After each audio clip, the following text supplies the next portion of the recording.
অচক্ষ নামাজ পড়েই ভেবে বসবেন না যে অনেক কিছু করে ফেলছে। এক চিল্লা দিয়ে মনে করে ফেলবেন না যে দিনের জন্য অনেক কিছু করে ফেলছে। একটা হজ করেছেন, ওমরা করেছেন, সিয়াম রেখেছেন, দিনের জন্য দান সৎকার করেছেন, একটা মাদ্রাসা মসজিদ করেছেন, ভেবে বসবেন না আপনি সব অনেক কিছু করে ফেলেছেন এবং অন্যরা সব কক্রোচ তেলা পোকা, ওরা জাহান্নামে যাবে এমনটা মনে করবেন। জানি না আমরা যে কার আমলের কতটুকু আল্লাহর কাছে কবুল হচ্ছে। তো এখানে এই ব্যক্তির সমস্যা ছিল এই, সে নিজের আমলটাকে অনেক ভারী মনে করছিল এবং সে স্টেটমেন্ট দিয়ে ফেললো যে তোকে আল্লাহ পাক মাফ করবে না।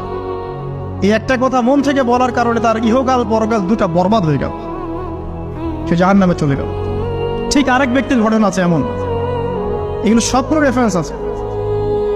এক ব্যক্তি প্রচুর ইবাদত করত, আল্লাহ পাক তার ইবাদত করার জন্যে পাহাড়ের চূড়ায় একটা সুন্দর ব্যবস্থাও করে দিয়েছিলেন। সেখানে ডালিম গাছ হতো, ঝর্ণা আসতো, খাবারের কোনো অভাব নাই। হাদিস এসেছে 500 বছর সে ইবাদত করেছে। কত বছর? কিয়ামতের মাঠে এই ব্যক্তির অবস্থা এমন হবে, তাকে জান্নাতে প্রবেশ করানোর জন্য নিয়ে যেতে বলা হবে যাও আমার রহমতে জান্নাতে চলে যাও। আল্লাহ পাক তাকে এই কথাটা বলবেন, কিন্তু এই ব্যক্তি বলবে আমার আমলের কারণে আল্লাহ পাক বলবেন আমার রহমতে জান্নাতে চলে যাও। ব্যক্তি বলবে আমার আমলের কারণে। আল্লাহ রাব্বুল আলামিন তখন তাকে দেওয়া সমস্ত নেয়ামতগুলোকে এক পাল্লায় করবেন আর তার সমস্ত আমলকে আরেক পাল্লায় করবেন। তারপর দেখা যাবে আল্লাহর সমস্ত নেয়ামত তার একটা চোখের সমান হয় নাই। কথা কি বুঝতে পারছেন? একটা চোখের যে নেয়ামত আল্লাহ পাকের, সমস্ত আমল ও 500 বছরের ইবাদত এতটুকু হয়নি। তারপর তাকে বলা হবে ওকে জাহান্নামে নিয়ে যাও। এবার জাহান্নামে যাওয়ার সময় সে বলবে আল্লাহ তোমার রহমতে আমাকে মাফ করে দাও। তখন আল্লাহ পাক তাকে আবার ডেকে নিয়ে আসবে, বলবেন যে তোমাকে যে আমি ইবাদত করার জায়গা করে দিয়েছিলাম, এটাকে তুমি নিজে করেছো না আমি করেছি? সে বলবে আপনি করেছেন। তোমাকে যে আমি সৃষ্টি করেছিলাম তখন কি তুমি কোন আমল করেছিলে?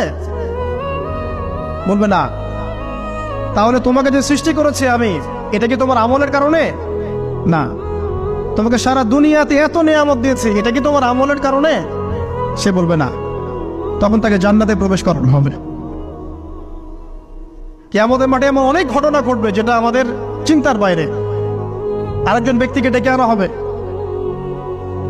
যে ব্যক্তি একটা দুটা নয় বরং 100টা খুন করেছে। সে 99 জন মানুষকে হত্যা করার পর ফতোয়া খুঁজে বেড়াচ্ছিল যে আমার তওবা কবুল হবে কিনা। একজন আবেদের কাছে গিয়েছে। আবেদ আর আলেম কিন্তু এক জিনিস না। আবেদ মানে যে প্রচুর ইবাদত করে, তার জ্ঞান কম, সে শুধু জানে কিভাবে ইবাদত করতে হয়। আলেম হচ্ছে সে যে শরীয়তের গভীর জ্ঞান জানে আবার ইবাদতও করে।